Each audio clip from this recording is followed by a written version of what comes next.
એકવાર બ્રહ્મચારી આનંદાનંદ સ્વામી ગઢાળી ગામમાં પધારેલા અને ત્યાં રાત્રે સંધ્યા આરતી કરતા હતા. એ વખતે ત્યાંના ગિરધરભાઈ કરીને એક વાણિયા હરિભક્ત હતા. એને સ્વામીએ પૂછ્યું કે ગિરધર, કેમ તું કોઈ દિવસ સંધ્યા આરતી વખતે દેખાતો નથી? ત્યારે ગિરધર કહે, સ્વામી, આરતી વખતે તો રોજ મારે ભેંસ પાવા જવી પડે છે. ત્યારે સ્વામી કહે, મુય તારી ભેંસ. એટલે આરતી વખતે અનેક ધામના મુક્તો ભગવાનના દર્શને આવે અને તું ભેંસ પાવા જા છો?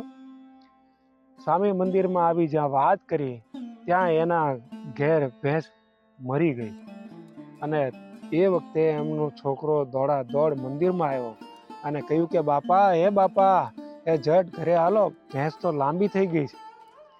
ત્યારે ગિરધર કહે, હમણાં સ્વામી એવું બોલ્યા કે મુય તારી ભેંસ, એટલે ચોક્કસ ભેંસ મરી ગઈ હશે. પછી તે ઘરે ગયો, ત્યાં એની ભેંસ મરી ગઈ હતી. પછી એમણે નક્કી કર્યું કે આરતી વખતે ક્યાંય જવું નહીં અને એવો એમણે આજીવન નિયમ રાખ્યો. અને આપણે પણ આવો નિયમ રાખીએ તો ભગવાનના, મુક્તોના, સંતોના, ભક્તોના કેવા દર્શન થાય.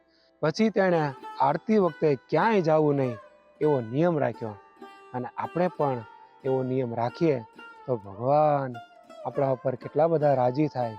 જય સ્વામિનારાયણ.